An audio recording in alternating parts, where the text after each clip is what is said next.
Yo, what's up? Welcome to Kind of Funny Games Daily for Monday, February 5th, 2024. I'm one of your hosts, Blessing. Adeoye Jr. Joining me is the LaCroix Poppy, Tim fucking Geddes. What a morning it's already been. I woke up early today. I was like, I'm going to get a fresh start. I know it's going to be a big day of conversation. So I was like, I'm going to head to the studio early. Guess what that means?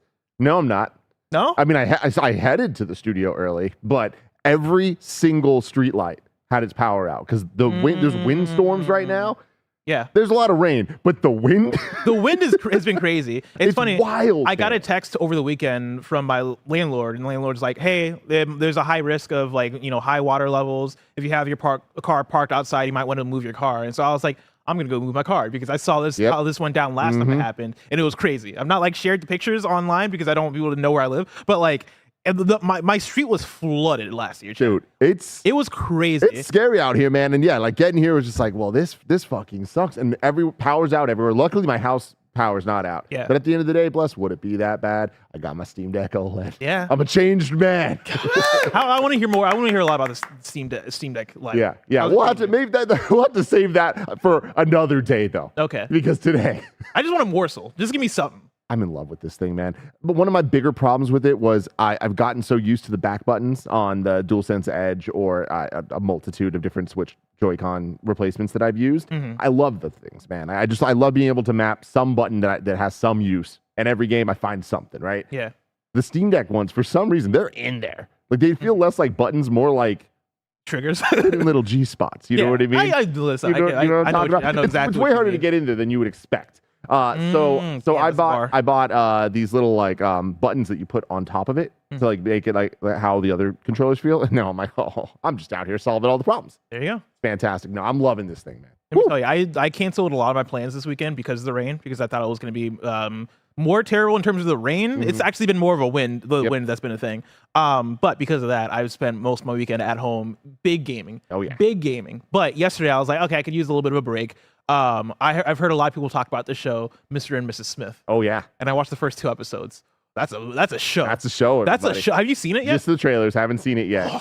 Because I've been gaming too. A lot of stuff going on. Mr. and Mrs. Smith is fire. Yeah. I cannot wait to go back. I didn't realize that obviously Donald Glover's starring in it, right? Yeah. But I didn't realize that he was executive producing it, and then also I think the director on a lot of the episodes are people from Atlanta, and Atlanta's maybe my favorite show of all time, and so it doesn't have Atlanta energy, but it has that level of craft to it that I fucking love. I love that, man. I'm all about it. I'm so happy. Last thing I'll say about the Steam Deck though, it is going to be such a problem for me because I'm already turning into one of you sickos, and I know you're a newer sicko to this world, but this weekend, how many different games did I think about and go, I wonder if it's on Steam and search for it? I just fucking buy and download. Oh my God. Why? I mean, why not? And I played it for 2 minutes. I'm like, ooh, that looks pretty. Yeah. I'll get back to that at some point. No, I won't. What the fuck am I doing with my life? Whatever. Just play some Sekiro. I'm just happy that Sonic Adventure 2 wasn't there because I was going to buy it. Oh my God. I mean, listen, there are ways to play Sonic Adventure 2 on the Steam Deck if you want to, but enough about all that, Tim. Let's talk about today's stories, which include Xbox might be bringing their games to PlayStation, Neil hints at Last of Us 3, and more, because this is Kind of Funny Games Daily. What a group of stories to put next to each other. Oh, man. Each and every weekday, we run you through the nerdy news you need to know about live on YouTube, Twitch, and podcast services around the globe. If you love what we do, please support us with the Kind of Funny membership on Patreon or YouTube to get all of our shows ad-free, watch us record them live, and get a daily exclusive show. For a chance to be a part of the show, submit your thoughts and opinions as YouTube Super Chats as we go. Housekeeping for you. KFAF is coming back on February 9th for part 2 of our anniversary stream. If you submitted a Photoshop challenge or want to submit a Photoshop challenge, please tweet them to @KindofFunnyVids with the hashtag KFAF. This challenge's theme is the future. What do you think the future has in store for Kind of Funny? Do you think Nick will somehow get younger? Will Mike get laser vision like Cyclops from the X-Men? Will Andy, this is Nick that wrote this.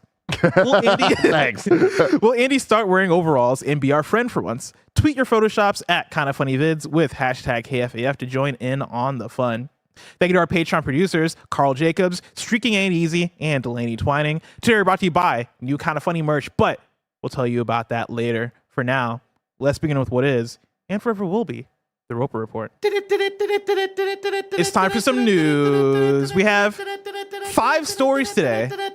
A baker's dozen. Starting with our number 1.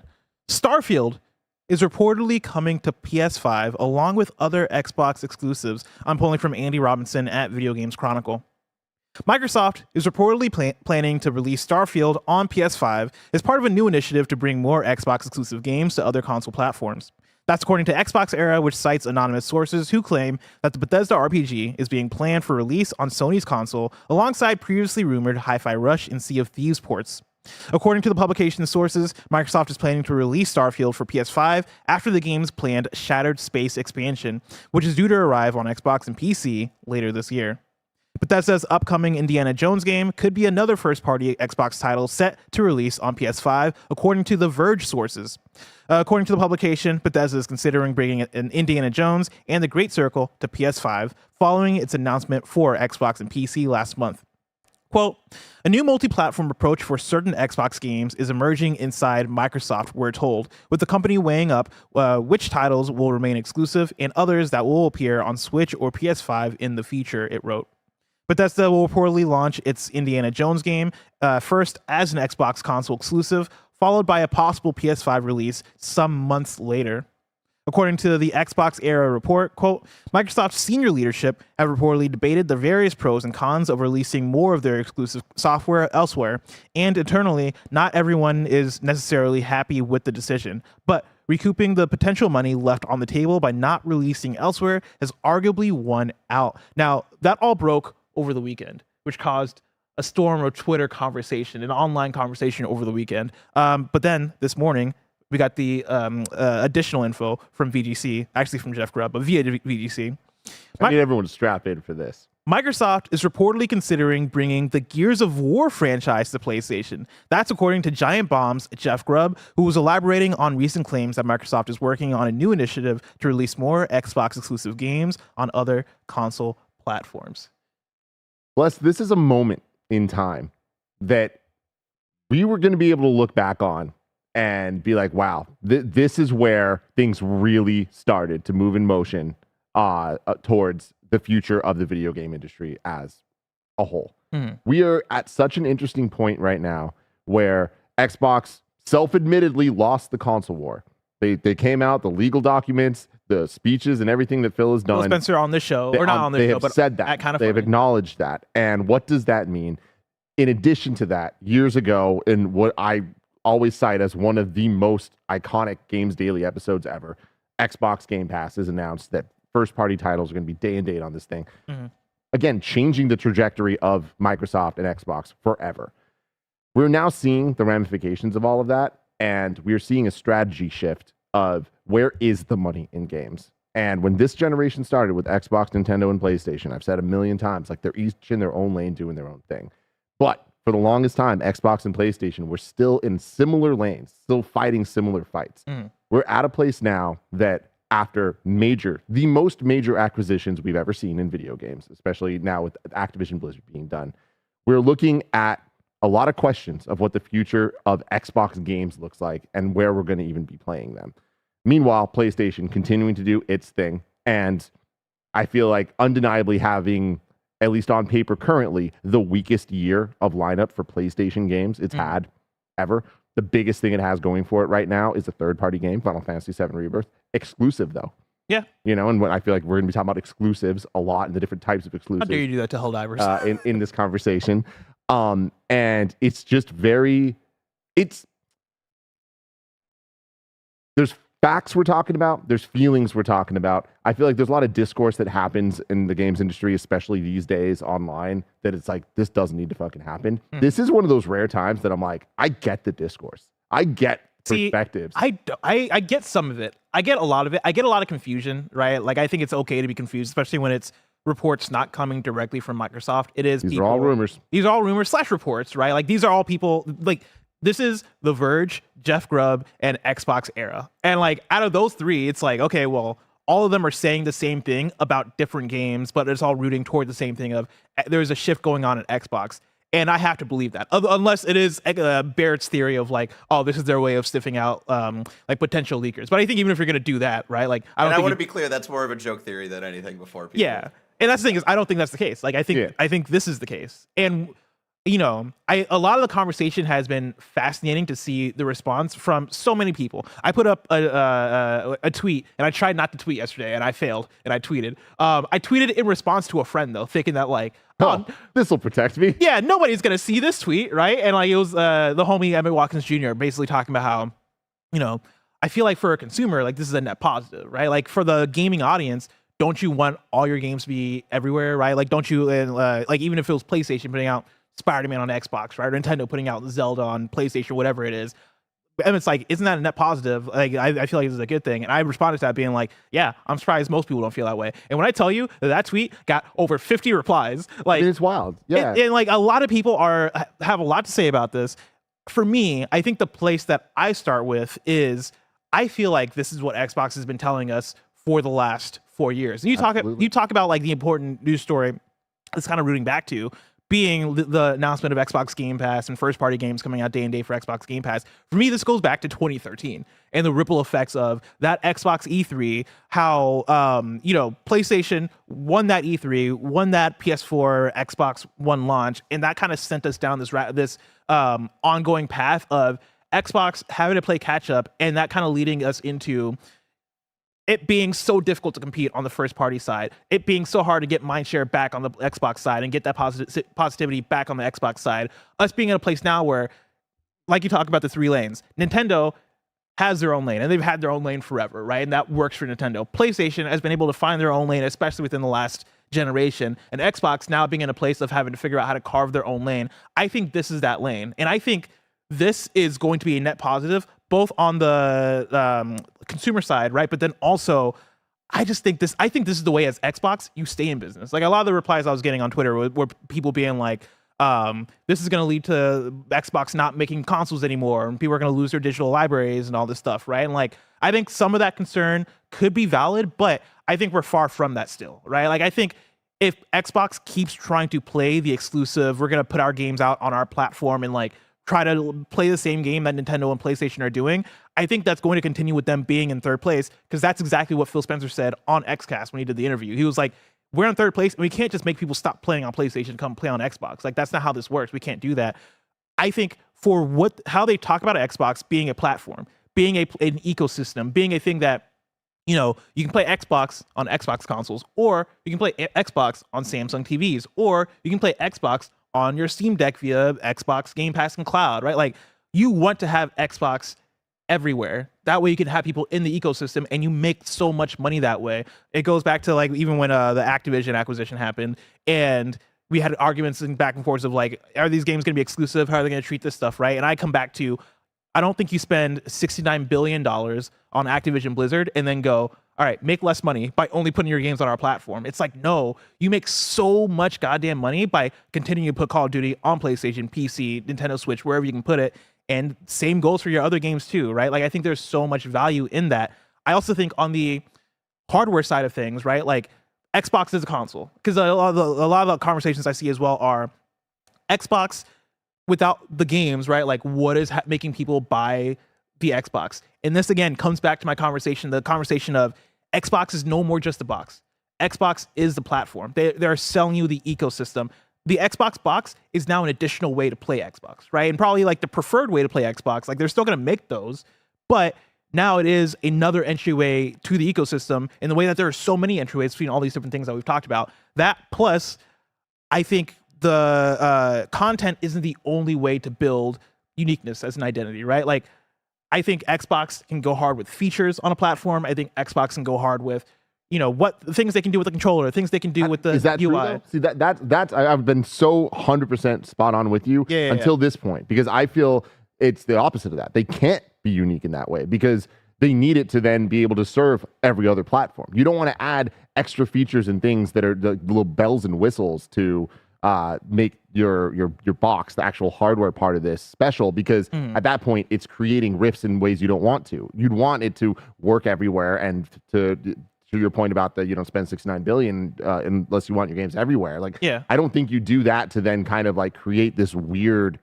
It's better here though in some ways, but we all know it won't be better in most ways because of just the way that the tech's going to work. If they go with the strategy, the system is going to get cheaper and it's going to be less powerful. I don't think it's going to be more powerful. I mean, I think it's gonna be both, right? Like, I think doing this even maybe allow you to focus on, all right, what are the things that are gonna make the Xbox hardware special? And I think it could be. It kind of goes back to the conversation we had about PlayStation last week with the reports / rumors of a new PlayStation handheld. I think maybe finally we get that Xbox streaming box. Maybe we get an Xbox handheld. Maybe we get more iterations of what the X looks like, right? The most powerful Xbox hardware you can make.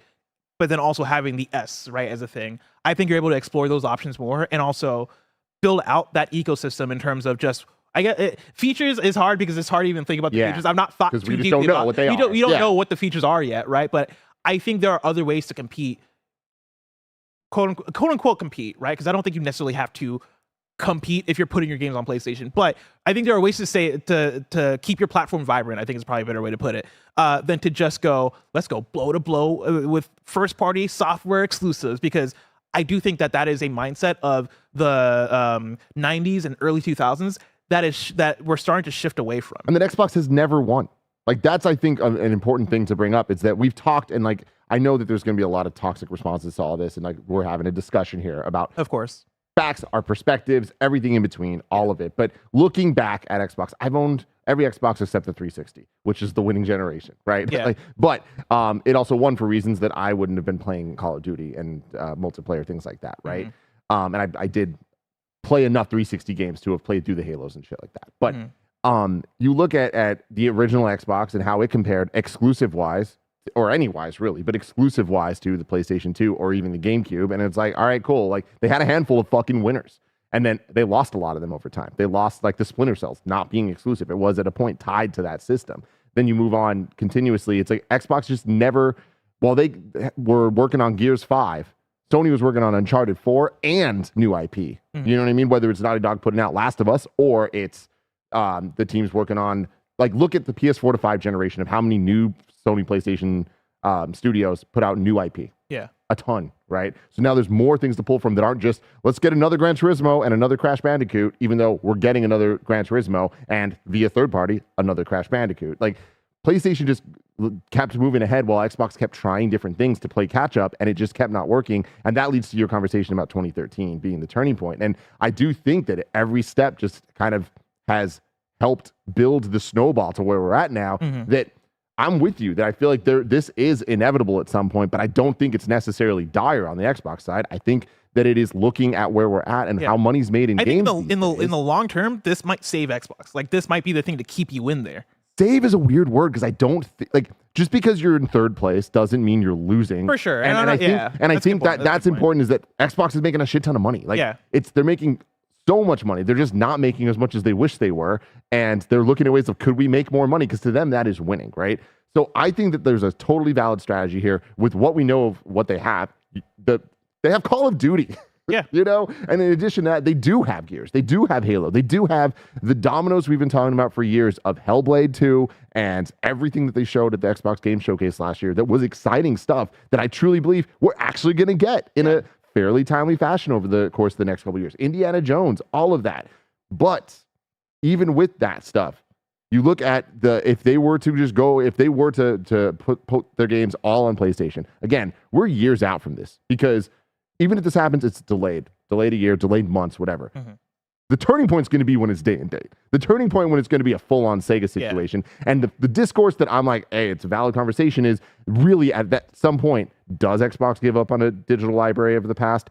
Like, is PlayStation putting out a console that's $700 because they don't have any competition? Yeah, see, that's the part where it is, all right, like, I think that's the stuff that lends to fear people have, right? Or lends to, like, I definitely understand that side of the conversation. But we're still not at the place yet where Xbox is going day and date. Definitely not impossible. Definitely a thing, like, as we're going, like, I could see it happening, right? So my thing is, go for it. These are the dominoes in a different way. It's inevitable at this point. You think day and date is inevitable? I think if they make these choices, I think it is inevitable that they get there. Because going back to 2013, this step led to this step, led to this step, led to this step. They're making steps to protect themselves and to try to like find their lane. They're in the lane, and I just think that the decisions made at this point, if this stuff is true, because when the weekend went like this for me, I heard this news and I'm like, oh God, strap in everybody. It's going to be a conversation. But then I'm like, okay, it's Starfield, it's Bethesda, a later acquisition, and they've worked with PlayStation forever, and we've had so many conversations for years at this point of, is it going to be exclusive, is it not? And it's like, it is. If it were to come a year later or whatever, I'm not surprised. That makes sense to me. But I'm like, all right, cool, there's going to be other ones due to acquisition stuff.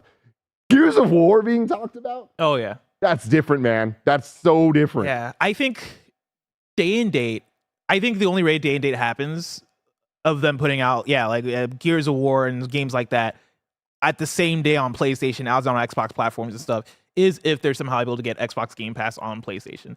Because I think once you go day and date, I don't know how that makes sense business-wise, right? And again, I'm not the business person. But let's talk the business of it, right? And again, like we don't because I think spend money like this. Yeah. But the thing about the day and date with the Xbox Game Pass thing for me, I almost feel will not happen on PlayStation, if this strategy continues to go down, because it would be like, you can buy this box. I don't think Xbox is going to stop making boxes. I'm with you. Yeah. I just don't think that their importance in the industry as like a true competitor box wise to PlayStation is going to be the thing. I think it's going to be more like, I don't even want to use an example because that'll get me in trouble there. But I can see them being like, you can either get this box, and the subscription will get you the games for Game Pass, or you can pay $70 on PlayStation. I guess that makes sense. I think that's sound. But I also think you're able to do both, right? I think if you come out, let's say, because right now I look at PlayStation, and PlayStation games come to PC, right? It's a similar thing of, hey, we're putting this game out on PlayStation, and then a year later it comes to PC, and that allows them to double dip, and then that allows them to kind of have a constant flow of,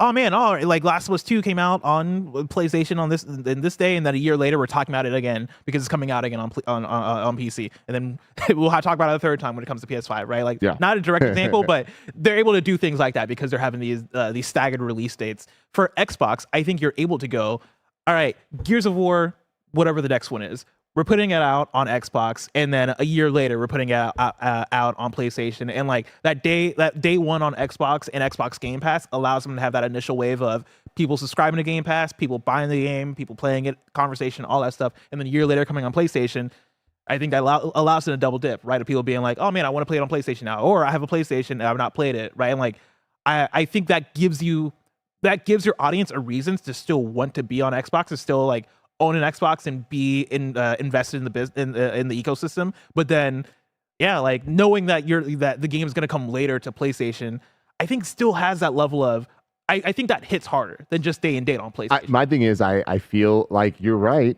until we're there and the numbers just don't add up to where they need it to, because I think that like that as a strategy is going to work. It's going to make money. It is not going to make you first place in any competition. It's going to just kind of work. And I think that at a certain point, you start shaving off all the stuff around it. So you just, the thing that works most about this is this. And I do think that the next Gears won't be day and date. The next Gears, if we're going down this path, I can see being a year later or whatever. But then the next one, I think is day and date. I just think that the moment you start going down this path, I just think that there's no going back. Do you think PlayStation is going to do day and date for PC? I know we're talking about a different business here, but if you want to talk about just what makes money. No, I don't. Because I think PlayStation, their strategy, they're number one. It's working. And again, this isn't to say, like, again, we're talking about different competitions. For sure. We've talked for a year now, pretty much, about what is PlayStation doing in 2024 and what are they going to do in 2025. Mm-hmm. We don't know their big first-party titles, the ones that are like the ones we're talking about, the ones that won them the generation, won them the console war. Mm-hmm. Like, we don't know what they are. We're going to talk about some of them maybe in story 2, but but even then, it's like there's so many questions of how this is all going to work. But I think that this is a major turning point, and we got to bring up Sega. You can't just look at things and be like, oh, well, this is how this happened before, and this is how things are happening now. The late 90s and 2024, completely different businesses in video games, completely different scale of it all. Mm-hmm. But it is important to note, like, you look at Sega, and they were the console wars with Nintendo, right? PlayStation comes out of nowhere, starts gaining ground, And then when Sega went third party, it was a huge deal. But all of a sudden started making sense when the value of Sega was actually just found elsewhere and sold better. Sonic Adventure 2 sold better on GameCube than it did on Dreamcast, right? Those are the Sega properties. That's what they had. Sega had a bunch of stuff. But Sega had a bunch of stuff that was hitting in the 90s. Sega didn't have stuff that was going to propel gaming to be where it is now. You look at Xbox currently, they got Call of fucking Duty. They got Overwatch. They got all of the Xbox actual old school branded stuff, the Halos and all that stuff. Tony Hawk, Crash Bandicoot, Bethesda games, all of it. This isn't the Sega situation. This is different. They got the goods and they have them in droves. So they also have the subscription service. They have a way to make money that isn't just selling boxes. Yeah. Very interesting. I do not think this is a Sega situation. No. I want to bring in some YouTube super chats. Of course, you can write in with YouTube super chats, like ask questions, give your comments, all that stuff. Guitar Hero Arrow writes in and says, Xbox described itself as being in last place. I've never seen a company fight so hard to stay there. I'm speaking as a jaded Xbox fanboy. It's so crazy how last night, I was hanging out on Twitter /X, whatever you want to call it. And did you know that Spaces is still a thing? You know, Spaces is still a feature. Still a fucking thing. It's still a feature. And I saw Spaces that was titled, I'm not an Xbox fanboy anymore. And I'm like, damn, I am way more positive on this than I think a lot of the community is. And when I put out my tweet the other day, a lot of people were like, oh, of course you would say that. You're a PlayStation fan. And I'm like, I'm rooting for Xbox. Yeah, but here's the thing. You're not an Xbox guy, though. And neither am I. So it's easy for us to look at this and just be like, yeah, this sounds great. But I also feel like I don't love the idea of oh, this person's an Xbox guy, this person's a PlayStation guy. I play a lot of my games on PlayStation. I own an Xbox, right? Totally. Do you play games on them though? I played Starfield and Hi-Fi Rush is one of my favorite games of the last year. Yeah. Right? I think I think it's very much arbitrary lines that we draw. And of course, I'm on a PlayStation podcast, and so who am I to talk? Whatever. But that's part of my job, right? I go on a PlayStation podcast. But I own all the boxes. So many people, and not most people, because money's a thing, right? Not everybody has infinite money to spend, and I'm blessed because I got my Xbox from work, right? But a lot of people just play games where they can play games. Totally. A lot of people just don't care about those arbitrary lines, and so when even for me as a person that play games more on PlayStation, right? I also play games more on Nintendo. I also play Steam Deck or PC when I can, and I feel the lines that we draw when it comes to the console stuff, I don't get it. Okay, sure, I'm not the biggest Gears person, right? But I feel that doesn't put me in a place where I can't still root for Xbox and go, oh, I think this makes sense. I don't know. No, you're absolutely right about that. I just think that Xbox guys exist, and I feel for them, and I feel Nintendo guys exist, and I felt for me at times in negative ways and in positive ways. I would consider myself a Nintendo guy. I hate when they make bad decisions. It bothers me a lot. That means my emotional investment in it makes me a Nintendo guy. I feel what I'm saying. I think there's levels to it though. I think 100% is. Yeah. No, even when I because I think of myself as I guess a Nintendo or PlayStation guy sometimes, but that's more so I grew up playing a lot of Marios and I like them, right? Or my only point is you're not an Xbox guy, and that's not not an insult. You play Xbox games. I'm right there with you. I own all the consoles. I don't give a shit. I want Xbox to have great exclusives. I personally, I'm I won't give me reasons to. I'm because I think about games in an old school way. Yeah, I think I'm just saying that there's levels of, oh yeah, I like these games that I played on the platform, and then people who craft their identity around the platform, and I'm that is where I'm I like PlayStation. I'm not trying to be the person that's oh, PlayStation, ride or die, fuck your Xbox, all this shit, right? I feel that's where people kind of get weird with it. I want to bring in another super chat from Mara, who writes in and says, I have 2 goals this year when it comes to KF. Tim plays Donkey Kong Country 3 on stream, and Tim plays Sekiro on stream with Andy and Bless. Let's make it happen. Tim, you would love Sekiro. I don't know, man. I've tried it. Also, let's bring back Donktober, baby. Let's bring back Donktober. I feel it should always just be Donktober, honestly. Optimus Prime writes in and says, I'm so tired of Xbox's defeatist attitude in Phil's comments last year. People won't sell their PS5s, but they will buy Xboxes if you have great exclusives.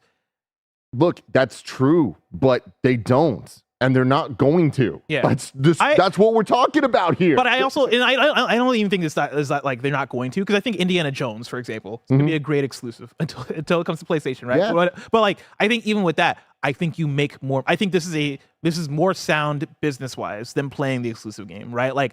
Again, it is not about selling consoles. It is about selling software and selling subscriptions and getting you in the ecosystem. I think a lot of the arguments I've seen online have been about the consoles, have been about the box. And I can't stress enough that Xbox isn't trying to sell you just the box. That is a thing they're trying to sell you. It's almost turning into like an accessory situation of, 100%. hey, if we can sell you the box, we'll sell you the box. But as long as you have Xbox Game Pass, like that's our main goal right now. Mm-hmm. It's similar to Apple, where they want you to get in the ecosystem, and then the more you get into it, it just helps each other. And I feel like that's the future of Xbox.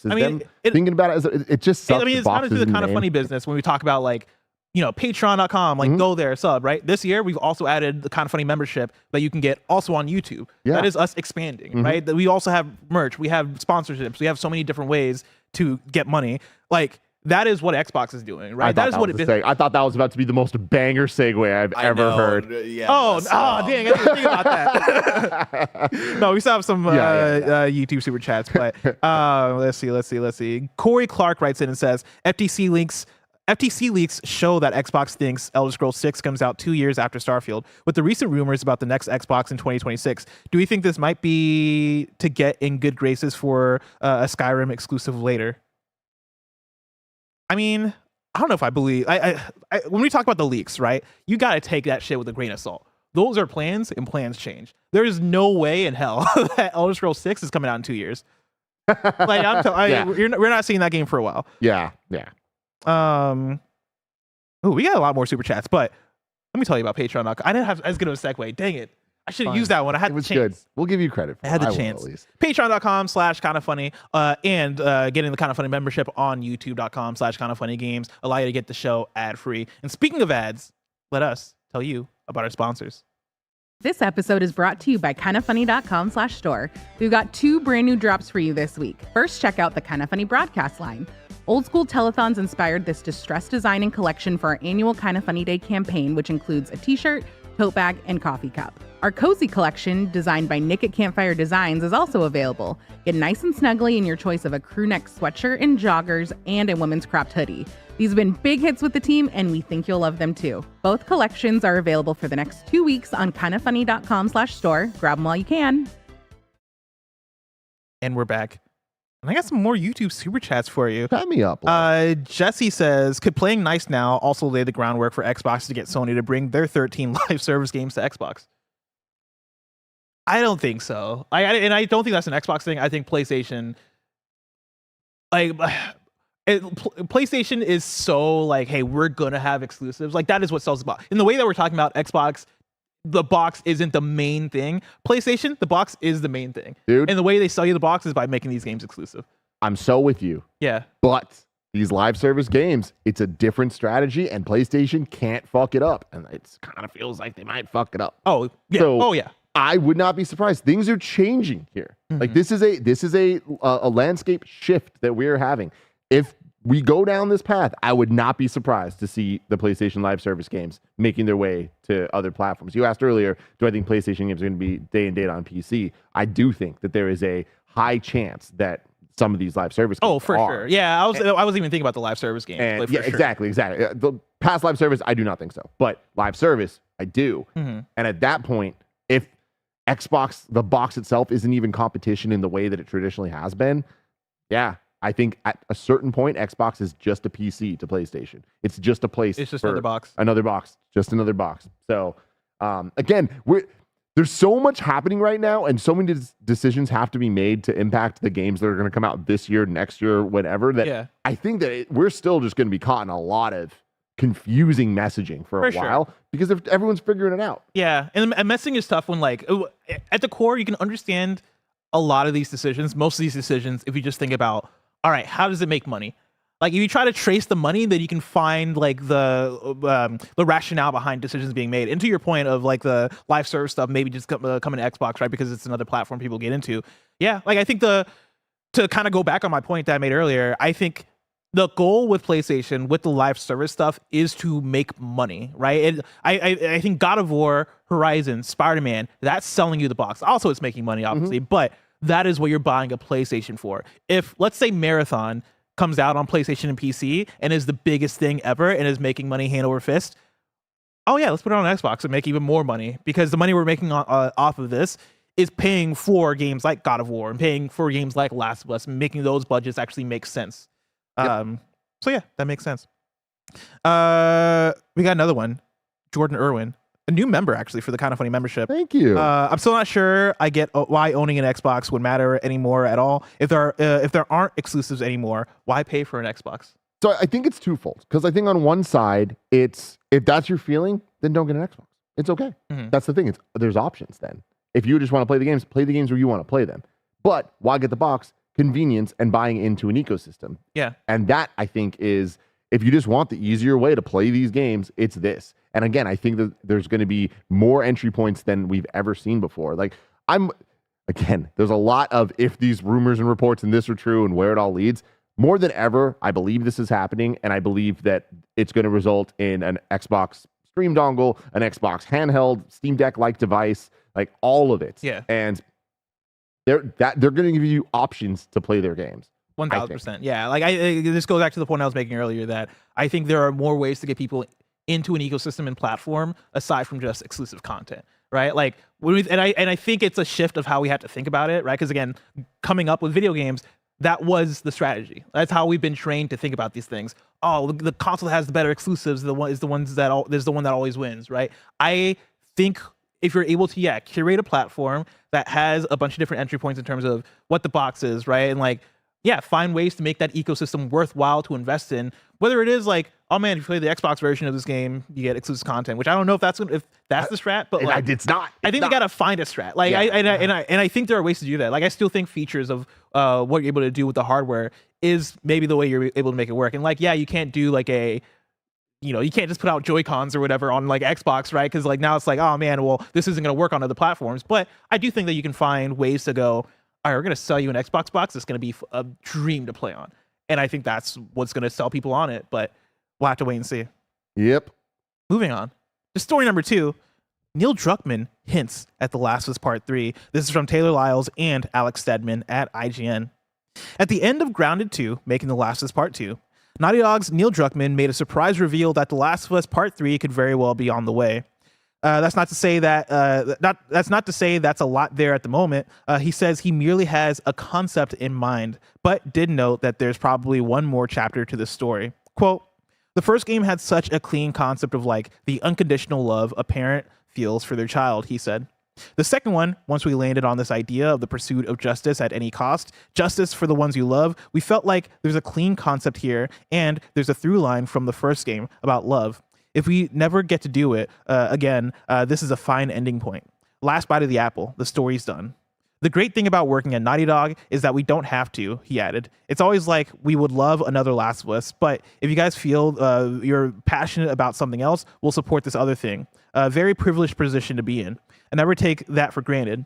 I've just been thinking about it. Is there a concept there? And for years, I haven't been able to find that concept. But recently, that's changed, and I don't have a story. But I do have a concept that to me is as exciting as 1, as exciting as 2, is its own thing, and yet has this through line for all 3.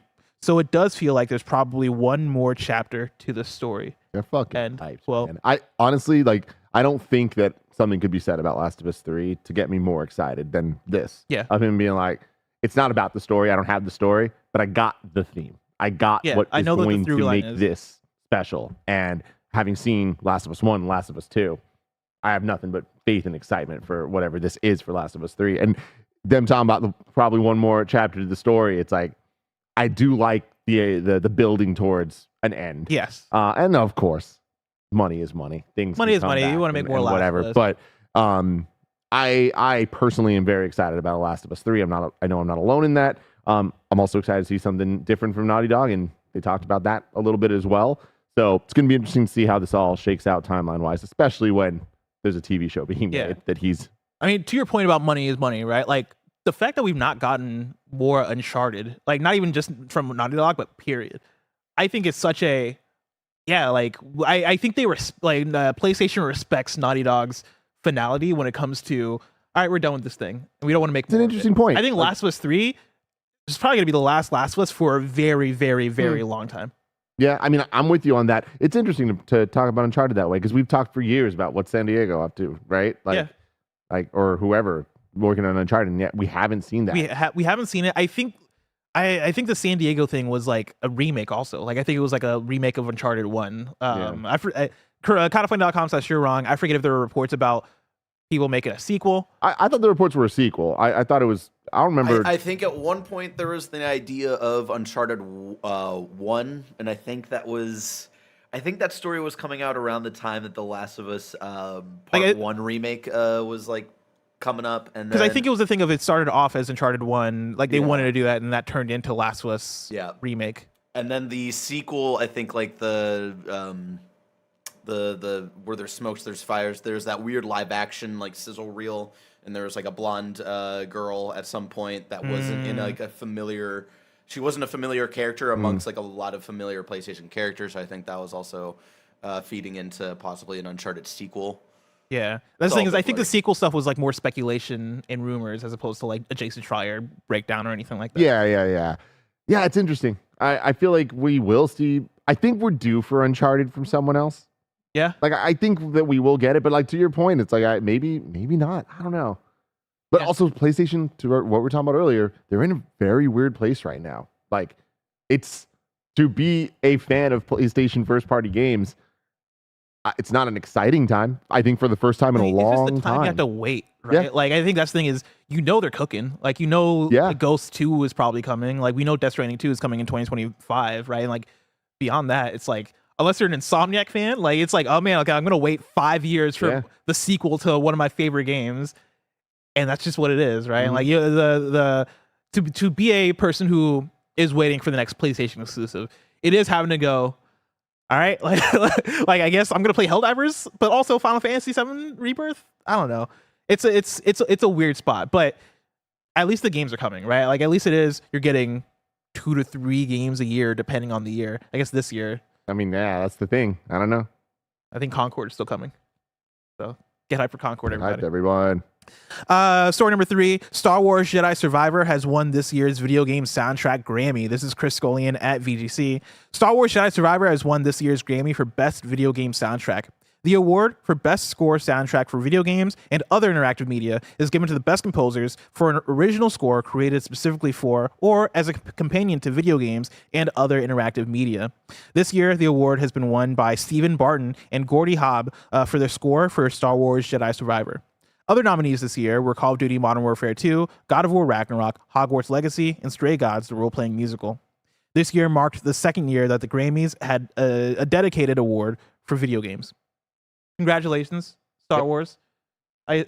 You played Star Wars Jedi Survivor. Oh, yeah. Do you feel like that's a Grammy? Yeah, it is. I mean, here's the thing. The soundtrack's fantastic, and like the technical prowess of the recording and everything, like they went off. And like the amount of instrumentation used, like there's so much there. And you look at the list of games here, it makes sense. The Grammys are a different beast than the Game Awards. That's why I kind of want to hate on it, because I'm like, all right, like we get it. It's Star Wars. I feel like Star Wars gets put on. Obviously, the Star Wars soundtrack, great, because you're emulating Star Wars, which by itself already has an iconic classic soundtrack.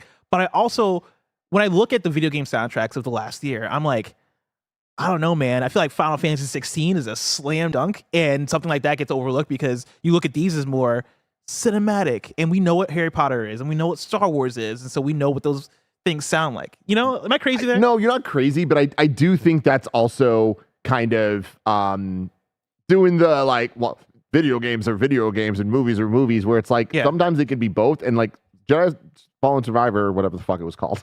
Star Wars Jedi Survivor is an incredible game, in addition to an incredible Star Wars thing. Yeah. And when you look at the music specifically, I would argue that the Jedi games have done more interesting stuff sonically and with music in the Star Wars world than most Star Wars movie or TV shows have done in decades. And like they go hard into some cool, weird stuff that feels authentically Star Wars while being entirely its own thing. So I would rock for Star Wars here. I don't know Hogwarts. I don't know if that like brought the heat or whatever. But again, I just think that like what they're talking about here, it's the who's who in a different way, where they're not talking about the video game composers necessarily. Although we did get a Civilization win before, so it's like I think that this is only the second year they've done this. I do think that like there will be different talks in the future, but at the end of the day, the Grammys going Grammy, man. All award shows have their problems. Grammys are going to Grammy. So, oh man, you hear what Jay-Z had to say? I heard everything he had to say. That man's right or die. I appreciate it. Story number 4, Final Fantasy 14 requires a Game Pass subscription to play on Xbox. This is Ryan Dinsdale at IGN. The Xbox version of Final Fantasy 14 requires a Game Pass subscription on top of the massively multiplayer role-playing game's own monthly cost. Tucked into a blog post revealing the Xbox version's open beta begins on February 21st. Quote, the free trial version, including the open beta test, will not require an Xbox Game Pass Core or Ultimate plan to play. Square Enix said, however, the full Xbox Series X and S versions will require Xbox Game Pass Core or Ultimate plan to play, end quote. PlayStation players are not required to own a PlayStation Plus subscription to play FF14, leaving many fans confused over why the Xbox equivalent is required. PC players don't require any additional subscriptions either. This strikes me as a mistake. Yeah. I think this will be fixed. Because it's just complicated. It's complicated. In a world that needs less complicated. And I think before it was the other way around, where like I think Fortnite or something was free on Xbox, but then PlayStation you had at PS Plus, and that was a big controversy, and then eventually they changed it.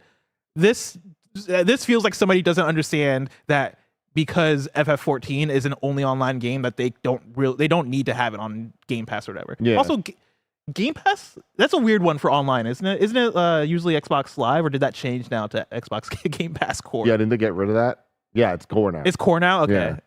Yeah, that just seems off. I don't know. It's all we got here. Man, let me tell you about PS Plus Essential. Don't ever tell me about it. I don't want to know. Fuck premium. Oh, God. Man. PlayStation Plus Plus Plus. PlayStation Plus Plus Plus. Tim, we just talked about a lot of big news. We did. So big. But So damn if big. I wanted something smaller, say the tiniest news I needed to know about, where would I go? You'd go to our last story, the Wii News channel, where we cover all the small news items that you need to know about. Story number 5. It's time for Wii News.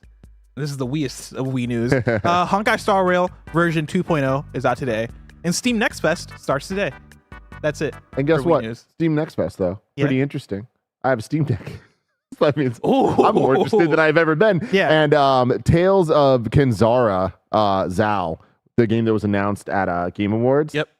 It is a Metroidvania style game, and the demo is out now, actually. The Steam Next Fest demo. They dropped early, like a couple days ago. Played that over the weekend. We're in for a fucking heater. Let's Wes. fucking go. I'd love to hear awesome. that. Coming straight off of Prince of Persia as well, like being so into that. I'm so high on this the Metroidvania fix, and this just continues it, man. It feels good. It seems dope as hell. Very, very like purposeful vibe to it. Very in. I cannot wait for this. Hell yeah. Now it's time for a super chat section. We got a lot more super chats left for us to go through. Let's start off with CJ Splitson, who says, do you think the Activision Blizzard King purchase was the catalyst for all this happening, aka the first domino? No. Yeah, no. I think this was probably in the works for a bit. Again, like I think this is it goes back to the core strategy of the that Xbox has been talking about, right? Especially when we talk about like not. I forget if it was it them that were like we don't believe in generations, or was it PlayStation that was like we do believe in generations?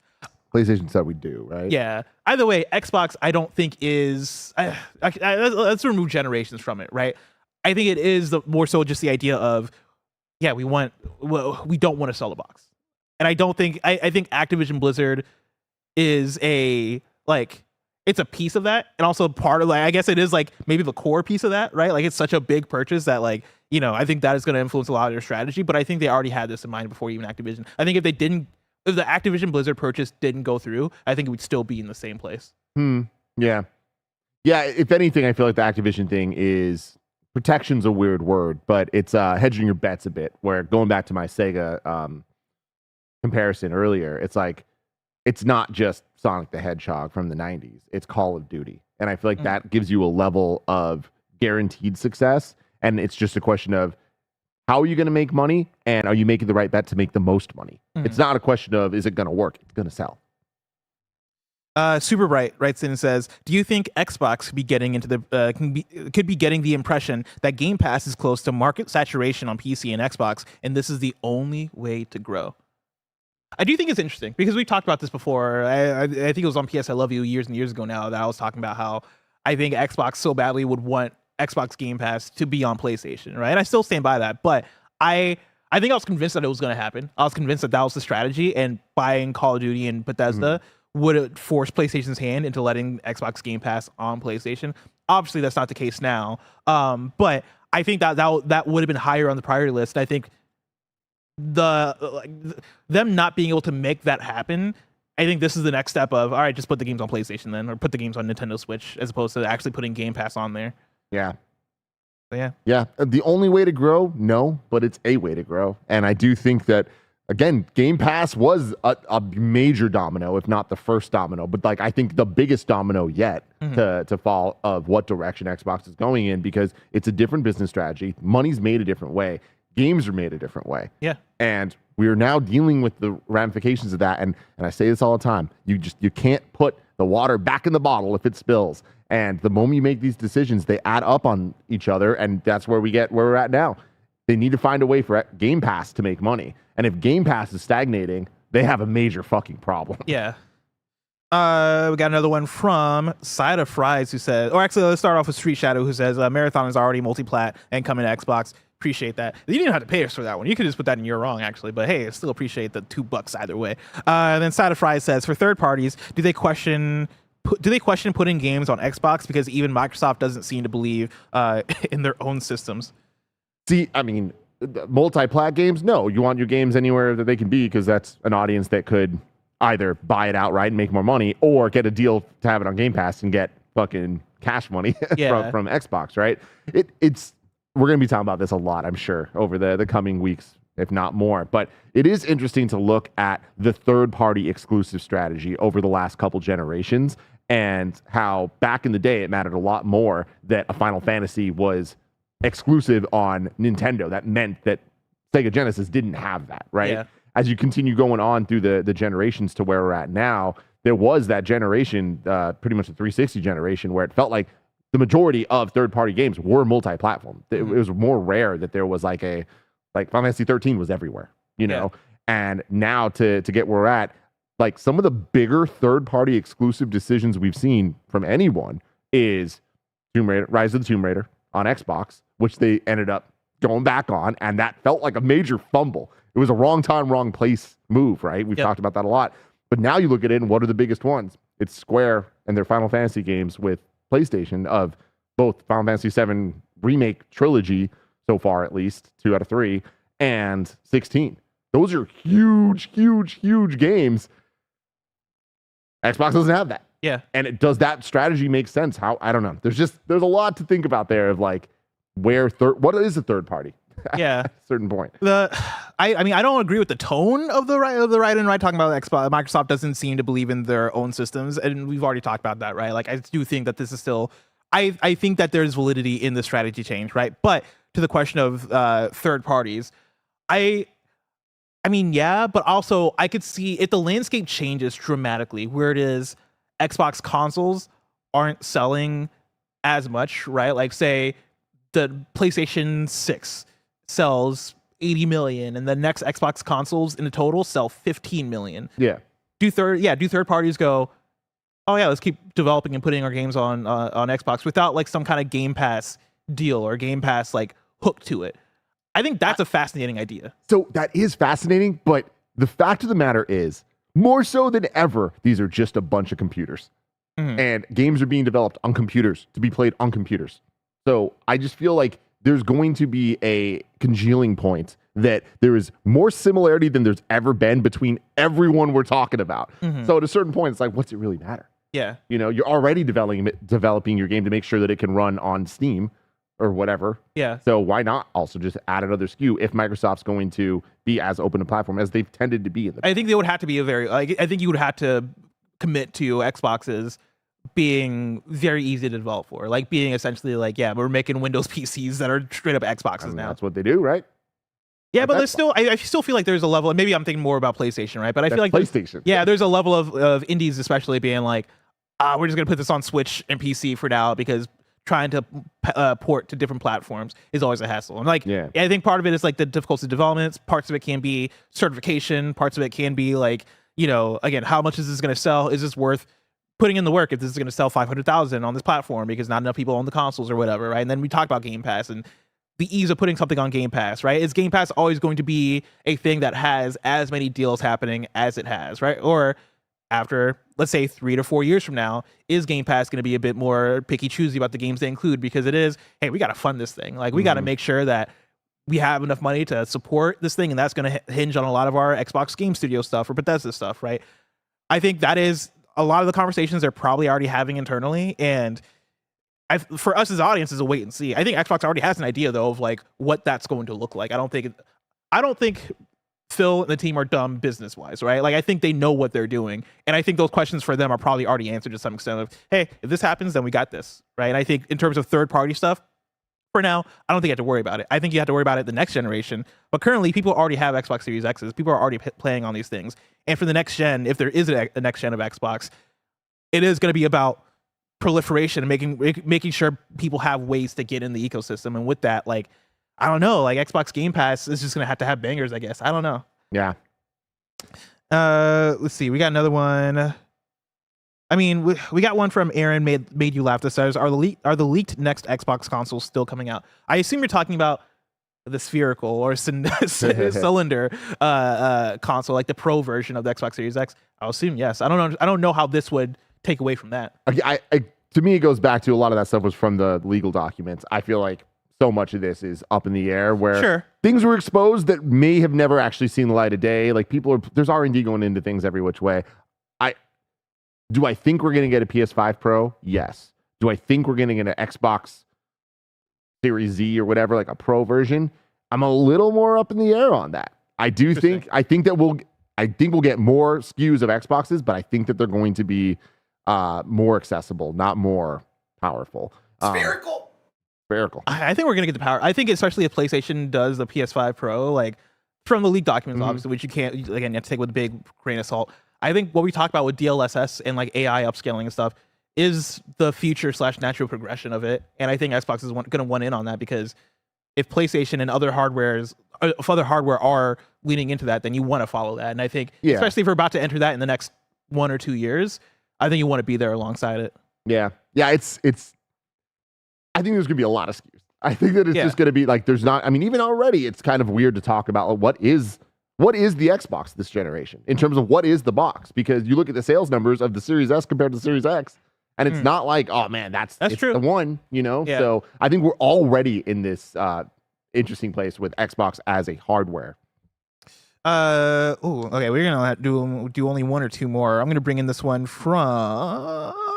Okay, well that's not a super chat. That's a membership, even though I like that question. I'll take this one. I like it.